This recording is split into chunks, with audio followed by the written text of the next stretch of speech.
Hey everyone, welcome back to our channel, and in this video we are going to work with photos in Canva. So if this is the first video you are watching on this channel, then we have the complete playlist that you can check out from the description.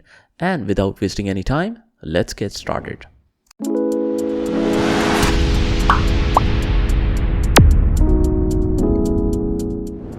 Now the next thing that we are going to discuss here is the Photos tab. So to discuss that, I need a clear canvas here. So like I said, it's easy to get rid of all this stuff. You can just click on delete page and you have the fresh canvas right here. Now let's discuss about the Photos tab. Just keep in mind that if you want to use the photos that you have uploaded, you will not come in this section to find it. You will go to the upload section to find your photos. Now, these photos are basically where you are searching for the stock photography that you might want to use in your project. And the best thing about Canva is there are a lot of stock photos and sceneries that you can avail for free. A lot of them are free. Some of them are paid as well, as you can see here, but most of them are free. So basically, it's a great way to save time. Obviously, if you can't find the stock images here, you need to download it from Google Images or some other websites. It will take some time to download and get those images. Like for example, if you want to create a birthday flyer really quickly, let me just try another design. Since we are creating a flyer, we will search for the flyer portrait. And now let's say if I want to design a birthday flyer, I'll go to photos and click on here and write birthday, and you can get a lot of backgrounds for free. Some of them are paid. Actually, most of them are paid, but again, you can use a lot of them for free. And if you want to make sure that it is under the same orientation, you can write vertical here, apply filters, and then you will find the suitable images that you can place directly right here. Now, although this photos area is pretty basic, we will still learn what we can do to customize it in a smarter way. So let's say if I want to design something here, let's say click on this one. Once you insert the photo, if you click on it, you will see these handles here. The corner handles means that you can proportionally resize the photo to the smaller size or the larger size. And this one means that you are basically cropping the image. If the image is larger one, you can't see it all here. For example, let's say some vertical image so that you can understand it in a proper way. For example, some of the images, let's say this one.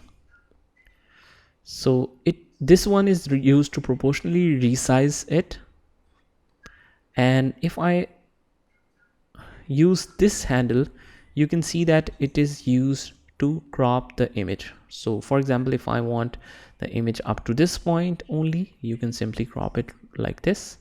And if we move it up or down from here, it will proportionally resize it, the whole image. But if we use this option, it is also used to crop the image. And again, we will double click to see the whole image. For example, if you want to adjust the image within this area that you have defined just right now. So let's say you want this kind of image. So what you can do is basically double click and start moving the images. It will show the background adjustment of it. And once you click anywhere outside the box, it will set the image right here. So basically what we have seen is about the handles. From these corner round dots, you're not just adjusting the image, but you are reducing and increasing the size of basically the whole frame in the same proportion. And once you use this handle, it can be used to crop the image. And again, the double click is used to adjust the image anywhere within that defined range. Now there are some other settings as well. For example, if you want to flip your image, you can flip it like this, flip horizontally, you can flip it vertically like this. So you can notice the direction is changing. Now under the edit image, again, you can edit all of these settings. You can apply filters to it. You can adjust the brightness, contrast, and saturation. And you have some more options if you click on the adjust option directly. And again, for the food images particularly, if you take shots of your images by your own and you're not using the stock photos, even if you click on the upload and click on the image, it will be inserted in the same way. And then you might need to enhance the colors specifically for food promotion or restaurant promotion. You might need to edit it and make it more photogenic. Let's say you need to enhance the colors, so you can do it like this. It's not always nice, but for some particular images it might be a great option. And again, if you want to apply filters instead, let me just get rid of this and make it none. And for the filters, you can basically use all of these. And as you can see, for the food images, it kind of looks nice. When we enhance this, the original photo looks like this and the festive looks like this. And then we have all the other options as well, depending on the type of the food. And we can always add the filter to make it look more appealing. And again, you can make some more adjustments to it once you finalize your filter, that is increasing or decreasing the intensity. As you can see, you have the controls here.